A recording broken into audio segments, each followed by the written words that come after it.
when you want something, when you find something that you want from someone, it can either be as hard or as simple as follow-up. Your follow-up system game has got to be strong.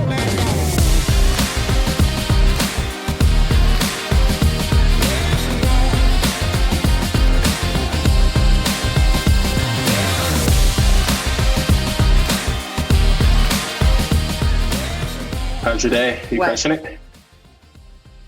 Today has been slightly all over the place. I'm not gonna lie.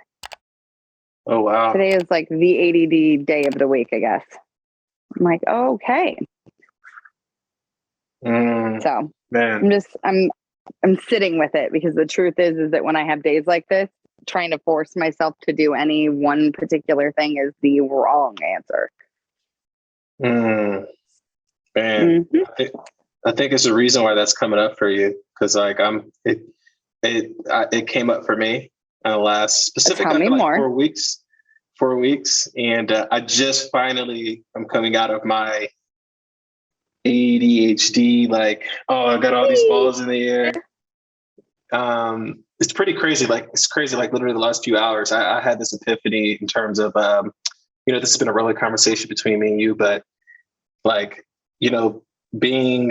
leading an organization or like leading a vision, you have to like step outside the trees and take a look at the forest, right? Look at the direction you're going. Like, are you going in the right direction? Do you have the right path? And, I was finding myself in a little bit of analysis paralysis of like, should I go this way? Should I go that way? But you still have to be in fulfillment mode at the same time. And I decided today to like burn the ships again and do the force reset. I feel this like exactly did you burn? In terms of like, I would say short-term security, in terms of like liquidity. So like I've officially put almost every dollar to work.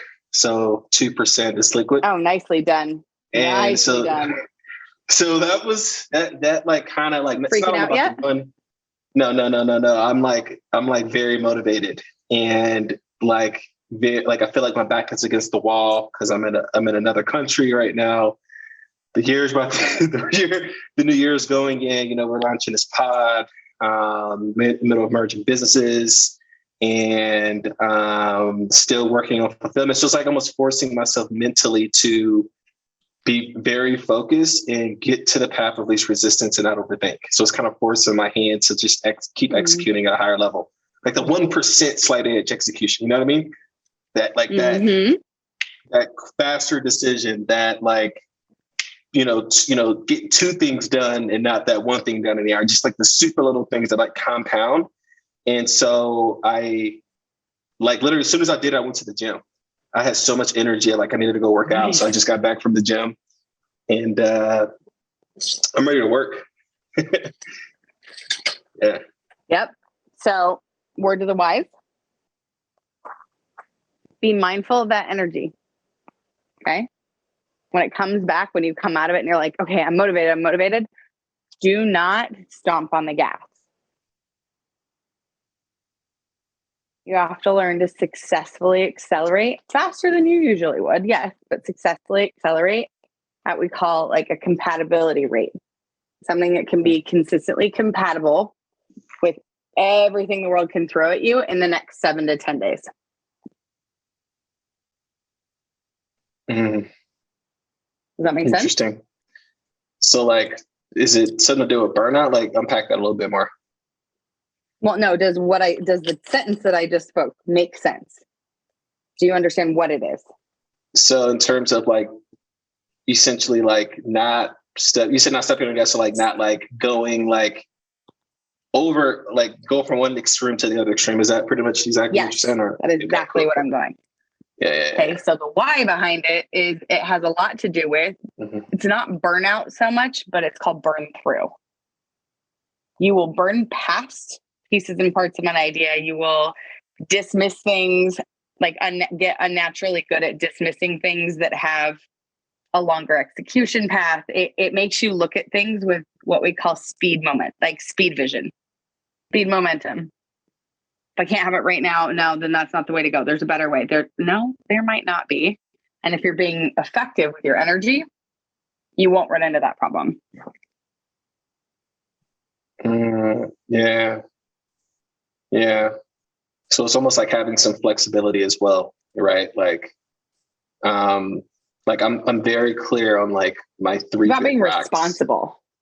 Your big rocks, yes, but it's about not trying to accomplish those rocks at record speed, but instead using the energy to stay like consistently productive for a longer amount of time. Yeah, that landed. There we go. I definitely feel myself. I feel like that's definitely another depth of mastery, for sure, because I definitely feel myself the ebbs and flows of my energy. And, there's literally like a 30, 45 day period, like every quarter where like everything's on all cylinders, like flow, like money's rolling, people are getting results, like the heavens are out. And then usually right after those runs, I hit like a 2 to 4 week, sometimes 6 week, like lull energetically. Like I fall off a cliff, and I can see how that's definitely, because I definitely go with a guns blazing, akimbo, scorch the earth, get to the goal at all costs, work 18-hour days, right? Like, push my team, push my clients like to the max, right? Yeah, that landed. That for sure landed. Good. Yeah. So I get to balance that. And I'm actually, this is a little different run this time because I'm going on like a 4-day like retreat for Christmas. Like at a spa on the beach here in Colombia. And so for Christmas, so like just kind of detach, I like saunas and like to sweat it out and things like that. Like it's like one of my favorite. It's like outside of eating food, like that's my favorite thing to do is sweat. As weird as that sounds, like running and it's like have my heart beating fast, right? Like I love it. It just gets me going. So yeah, I think this time might be a little different. But yes, so I'm glad we got that unpacked because I'm like super energized today, and I want to pour as much value as possible on the pod, and maybe talk about some juicy stuff like distribution, right? Like distribution strategies. I think today we get to talk about distribution, right? So you cool? I'm gonna play devil's advocate for a second, or more maybe like show people what is behind the curtain. But why did you choose today for distribution? Why does it feel like today's just the day for it? There's a why. Maybe it's like my unconscious mind, right? Like, usually when I pick topics for this episode, it's like, or episodes in general, it's just like a conversation I might be having with someone, or I might be on a walk and I'm like, oh, that'd be cool to talk about. It's like distribution. It could be multiple different episodes on distribution. Maybe just talk about one particular case of it. But usually it's when, I'm working in my own business. So I'm working on my own distribution models, right? Like I'm in sales. So like conversions and syncing your sales with your distribution model is pretty important. So I just thought it'd be a kind of a cool topic to talk about. And it was already on the calendar, like from a few days ago. So it's like something that was already pre-chosen. Okay, so I love it. Mm-hmm. That's usually how we choose everything. So what conversation did you have that triggered this one? What were you working on that triggered this? I think like this for sure. Like, okay, so let's just use the podcast, for example, right? So like pretty recently, we're building this podcast in public, right? I mean, we can, we're going to build this thing in public because it's not about us. It's about the community that we're trying to build. So I was thinking about the pod and I was like, I am so, yes, making money is great, but like, how can I spread this out and to as many people as possible for them to receive value, right? And a part of that was when someone asked me to be on their podcast. And I was like, wow, that's usually the easiest way to grow a business when you have something that works and you work with other people who have like-minded audiences, doesn't matter if it's a podcast or business, and you just give value. right? And then you give your energy to pour out unattached, and whatever happens. But it has to be obviously pretty strategic in terms of making sure that there is systems in place after that, in terms of like, hey, here's a summary, here's where people can find me, things like that. And as I was thinking about how we're going to distribute this podcast, I was like, wow, we have 3 people hosts here. Usually 2 or 3 of us going to be at a time. We're going to have guests on here. And so that gives us, in terms of a distribution model, that gives us 3 times the amount of firepower to go on 3 times the amount of guest podcasts to get in front of other people's audiences, right? And so I was thinking, and I was like, man, I was like, man, this reminds me of a story I like to tell. Like, I tell some to this when I'm enrolling someone to a program, or if I'm doing high ticket sales. I tell this one story, especially people who want to convert, who are particularly in marketing, because I think this is a super simple concept to understand. Like, so one time I was going for a run during the pandemic in San Diego, where I was living downtown, and it was obviously empty. And I was running past this one job site, right? And I just noticed this congregation of like 100, these bright yellow vests, these construction workers huddled around this like truck. And so I stopped because I'm like, yo, we're in a pandemic right now. Like, what the heck? I was like, what is going on over these, like, all these people are congregating. And I look closer and I stop and I see this food truck there at like 7:00 in the morning. And I was just like, holy smokes, that is the smartest, like whoever's on it is so smart, because besides like setting up their food truck randomly on a random block or like in a random place downtown, sitting there all day, they drove their food truck to where all their ideal customers live, or where they're at, with a particular solution for a particular problem. And they gratefully created a win-win for these construction workers, the job site, it was a win-win-win-win-win all around. And in that moment, I was like, wow, that's distribution at its finest, right? Like picking up with your product or service and taking it and putting it at the right place at the right time for a very particular problem and a very particular solution. And, I kind of correlated it back to the pot. I was like, man, like the easiest way to distribute this thing is to leverage all 3 of us on here and also just give value to other people's podcasts and just stay focused on being at the right place at the right time with the right stuff. Like, that's it. And that was a big eureka moment for me. So I wanted to, kind of dive into that today in terms of like making it super simple, stupid in terms of distribution of any product or service. Awesome. Well, of course, the universe always gives us what we need, and it always comes to play, for lack of a better way to say it, that when something like this is brought up, or when something's scheduled, that the universe will stack at least 1, if not 2, usually 3, like instances that will feed whatever it is that's coming up. And when I start to see a pattern, I'm like, why is this showing up and showing up and showing up and showing up? And of course, I have 2 clients that run successful podcasts now. And I have 1 client that's trying to create a podcast, like trying to get all their ducks in a row to like launch. And of course, most of the conversations and communication that went on between us today had to do with marketing and distribution, and then sponsorship and advertising and affiliate marketing that keeps you on brand, on purpose, and on value. It's like, well, when I saw the show notes, I was like, oh, the universe gave this to me for the podcast. Got it. Because none of those conversations were scheduled this morning. That's great. That's kind of rhyming right there, right? Mm-hmm. Yeah. So talk to me a little about that a little bit more. So what did you work through specifically this morning? That we're not going to talk about, because it'll create a biased viewpoint. Where they're at, we would have to give too much backstory on where they're at, why they're doing it, like how it affects their business model. Like, let's use this podcast as a launching point or a stepping stone, because this is a new piece in the puzzle, in the bigger puzzle. So there's no background data and statistics we have to fill in. Perfect. Yeah, we're Yeah, guys, we're at episode 5 right now, so this is fresh, super fresh.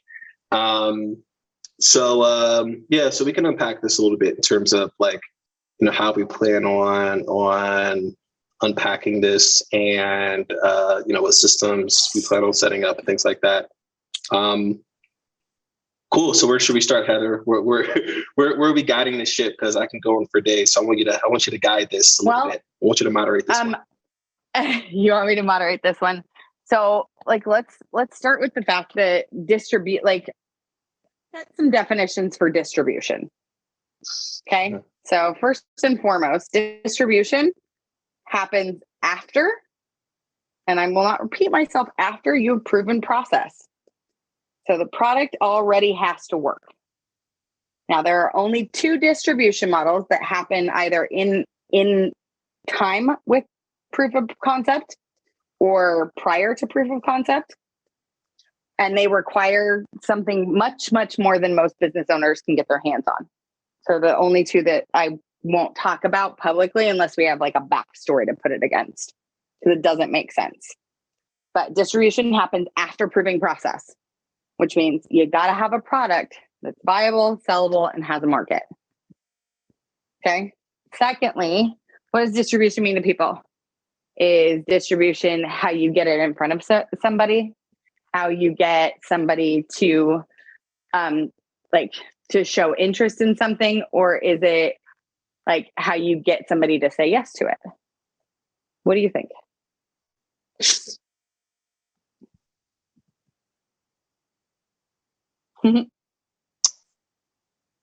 Wow. Was this a trick question or what? Loaded is what it is. I know, it's super loaded. I feel like I don't want to answer it because it's so loaded. Well, I mean, no matter how you answer, I'll operate off of however you answer it. We can answer it all 3 ways. Yeah, they're all right. They're just different. I'm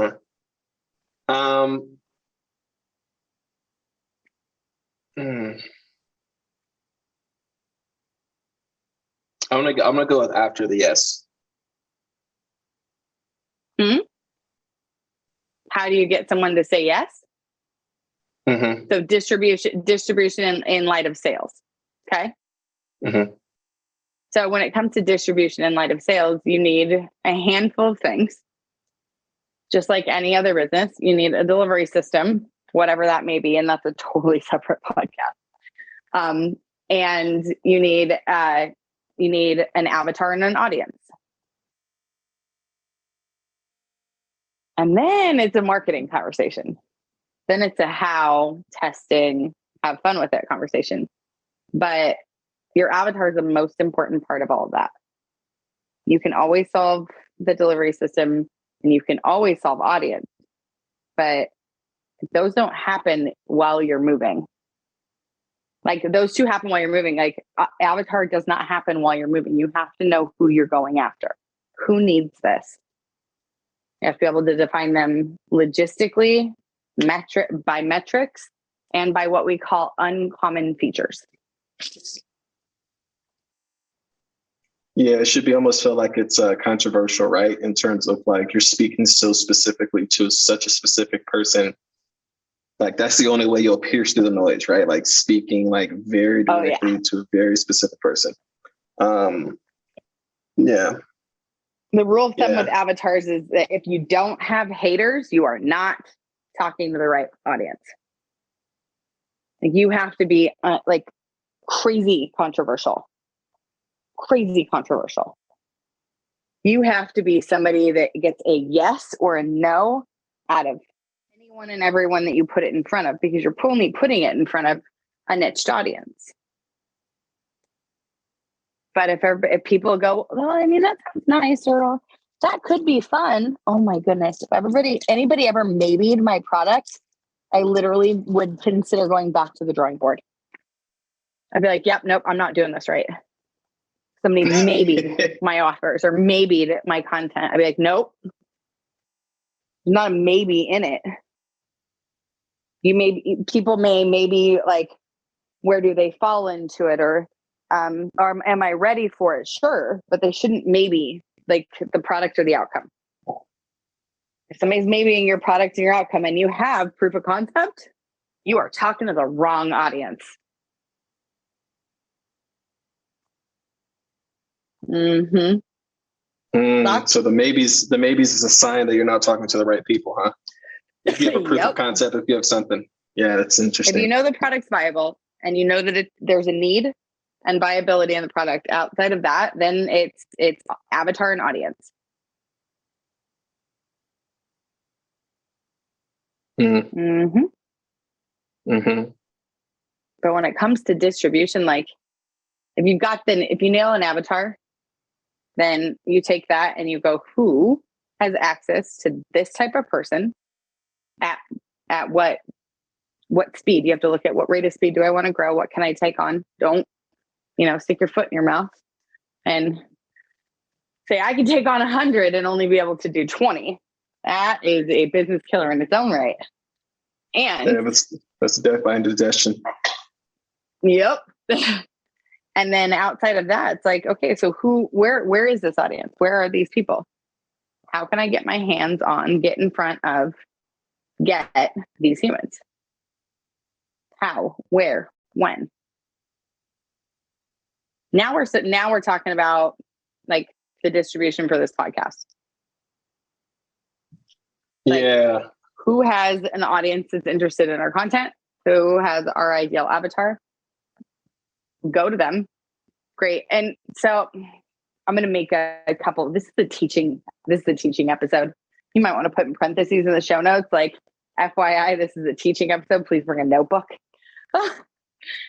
Because there are a handful of things that you do and you don't want to do, but you go looking for distribution, like who has access to this. And some of the best people across the board to what we call like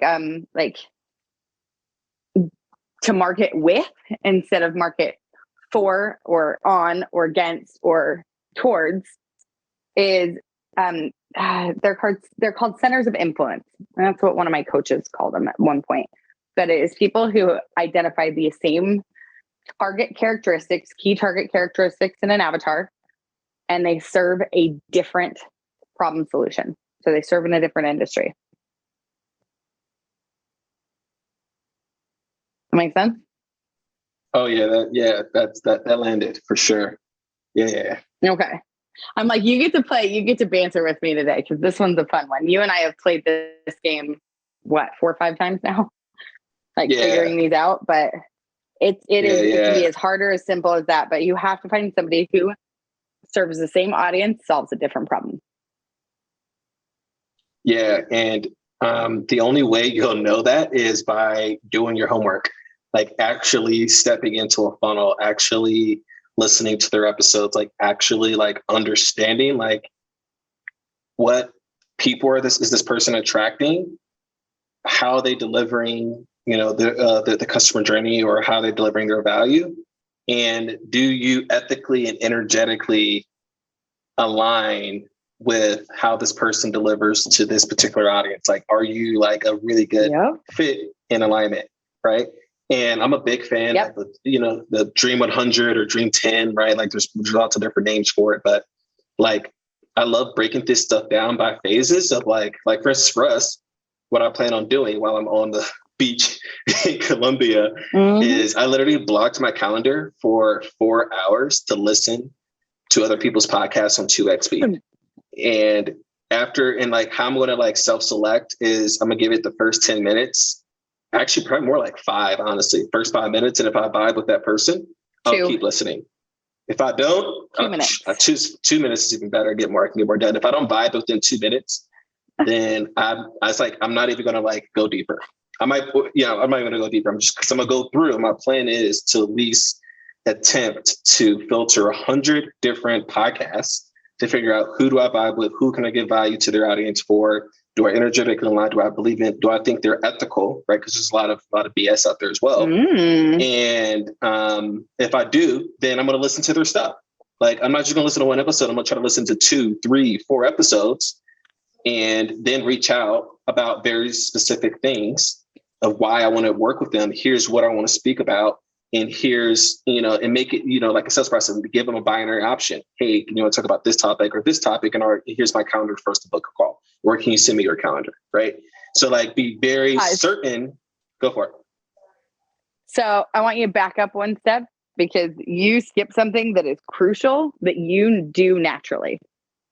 So you said how I'm going to self-select is it's going to be on Vibe. Well, how are you going to select the list that you're going to self-select from? Okay. It's not scrolling through your phone. Like naturally, your brain is going to go to, and I'm going to break down Dustin's brain for you guys because I already coach him, so it makes perfect sense. But naturally, his brain is going to go to, okay, what topics, what content, what types of things not only serve my audience, but interest me? Where's the golden thread that attaches that? And he will naturally filter and select a list of like 20, and he will listen to them. And then he'll select the list of 20, and then he'll go through that process.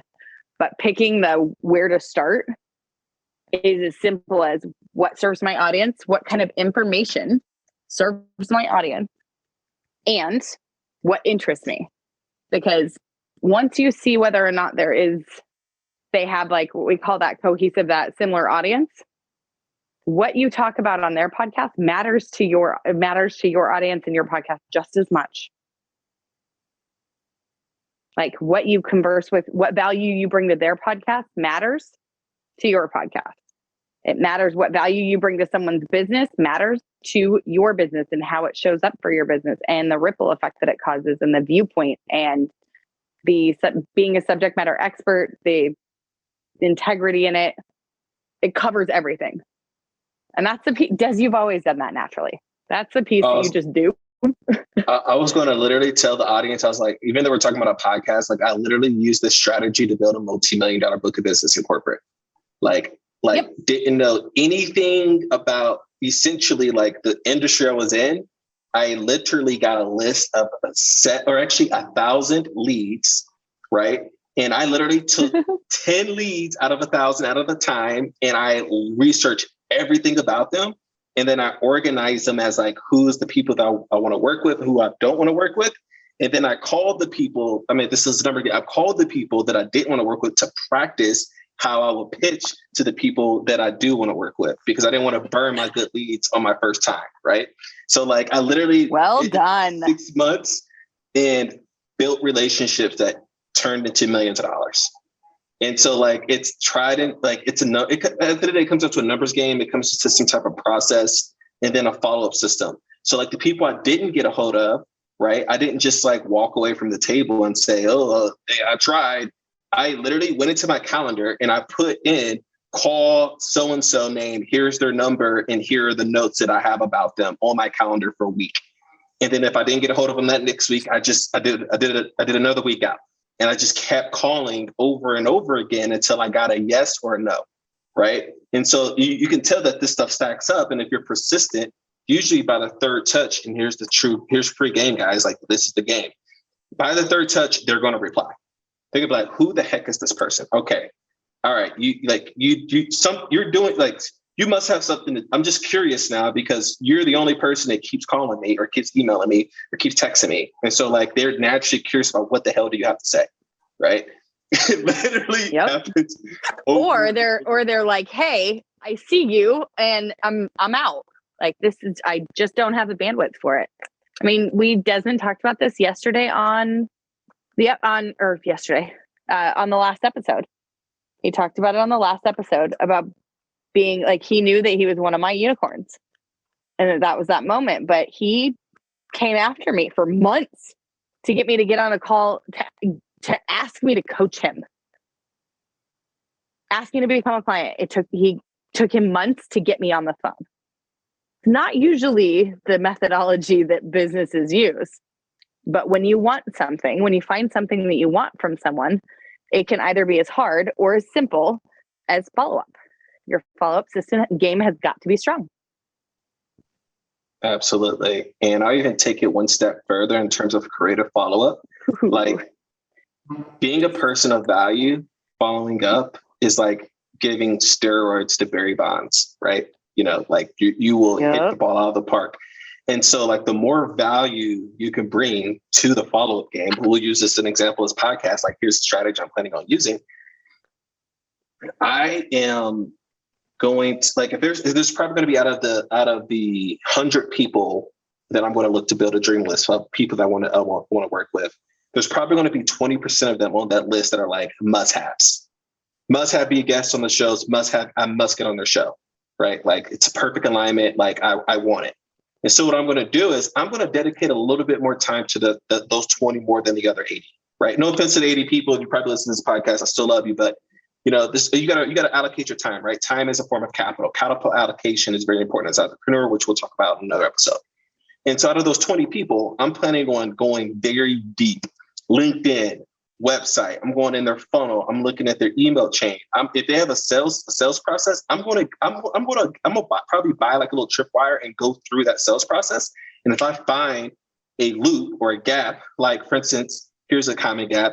We're building this out loud. I'm gonna go through someone's funnel and I'm gonna tell you if this happened or not. But 9 times out of 10, I know this is gonna happen. I'm gonna go through someone's funnel and I'm not gonna hear anything from their sales team for like weeks. Or I'm gonna purposely book a call. I hate the sales process. And as soon as I find that gap, you know what I'm gonna do? I'm gonna tell that entrepreneur like, hey, you have a gap in your sales process. This is how you should address it, and just give free game. So now I'm like, wow, I'm actually helping this person plug a hole that can compound into the millions of dollars in the future for them in net present value, right? So, like, you just got to get creative, right? Like, super creative. And I'm going to pick 20 out of 100 and do that with. Like, I'm going to just get super obsessed and like as much research, really just try to involve myself as much as I can with the business and the podcast, leave reviews, rate. I'm going to do that for all 100, don't get me wrong, but I'm going to just that list of 20 that I really want to work with, I'm just going to put my foot on the gas and go even harder for those people because I really want to work with them. So that's a little pro tip for you guys. So my free game for the day is going to be a kind of a kudos. So one of the things I'm going to give Desmond kudos because Desmond came to the board, came to the table, knowing this, doing this, like operating this way. And so when he does something, he sits down and he goes, okay, this is how I'm going to do it. This is what I'm going to do. Even if he doesn't know whether or not it'll work, he decides on a system and then tracks his results. And at the end of the system, whether it's working in the middle or not, at the end of the system, he goes, this is good, this is bad, and this is ugly. Shifts things around and then does it again. But commitment to consistency is the most valuable tool you will learn if you are running a business. Kind of like we talked about in a previous episode, commit to the suck. Yep. Consistency is the key to committing to suck. It's the key to creating results. It's the key to flushing out leverage and passive income. It's the key to getting ahead. Consistency. You were born with it. Oh man. I'll take the compliment, but I think that it's definitely something that's ingrained in, how we all have our down days, we always have our down days. Yeah. But it's getting back on the horse. That's the key. It's getting back on the horse. Can you tell me a time in your life where you've ever felt like you wouldn't get back on the horse? Not, I don't want to right now. Not, this is going to take me a minute, but nope, not doing it. See? Told you. You were born with it. Yeah. I would say the thought has came up, but I immediately squash it. Right? It's like, oh no. The thought comes up for everybody. If somebody doesn't, if you don't second guess yourself, you're not human. Yeah. Period. If you ain't second guessing yourself, if you're not freaking out at some point building a business, you're not human. Or you're creating risk using somebody else's, using somebody else's capital. Mm-hmm. You're not creating risk for yourself because everybody freaks out. Capital, time capital, money capital, relationship capital. Doesn't matter what it is. We all freak out. Am I doing this right? There's not an entrepreneur, a true entrepreneur out there today that it hasn't stopped and gone, fuck, am I doing this right? Is this the best choice I can make? Usually it's right before you take the big risk too. And like, oh yeah, I feel like you have to take risk. Like there's no way in hell you can make grand progression without taking risk. Like I can't even think, like I'm just kind of reflecting on like all like my life, and I am the person I am today because of risk.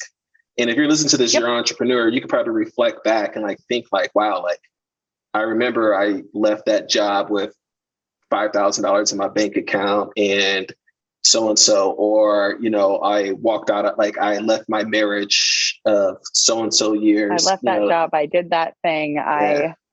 Yeah. I made that choice. I hired that person I couldn't afford. Right. I think that's a big one because that's usually a big risk. Right. Now, risk doesn't have to be large to be risky. It doesn't, you don't have, it's not, people, you're not less of an entrepreneur if you don't make large risks. Some people make risks in calculated small steps. I have a business partner in another company that literally like, she takes risk, a big, giant, scary, like really like hefty risk, and will break it down into small calculated risks so that she can track the results. That's just how she does it. Doesn't make her any more or less smart, more or less effective. Sometimes it affects time, but it's very rare. That's just how she operates. Like risk, it comes in so many different forms. Oh my God. Yeah, we're gonna definitely how many different forms it comes in too. Yeah, we're definitely gonna dedicate an episode to risk and capital allocation. Like I think that we definitely get to go into that because literally the epiphany, like as an entrepreneur, like capital allocation, like how to deploy resources, it's a math game, right? Like you are playing the numbers and how you deploy time and money in order, you know, in terms of cash flow and fulfillment and just, you know, even distribution, right? Like capital allocation, so networking, creatives, all of it. It's all that is a numbers game. Like I said before, business is nothing more than good math. Yeah, that was a great take. Oh, I forgot. We got to start saying the tagline. We got to start saying the tagline in the pod, right? We got to implement that. Consume less, create more. Okay. Right. Consume less, create more. We haven't been saying it, have we? We haven't been. We got to start implementing. See, guys, we're building this thing in public. We're having fun. So I think today was a great episode. It was just me and Heather today, giving it a little powwow. And I'm glad you joined us, made it to the end.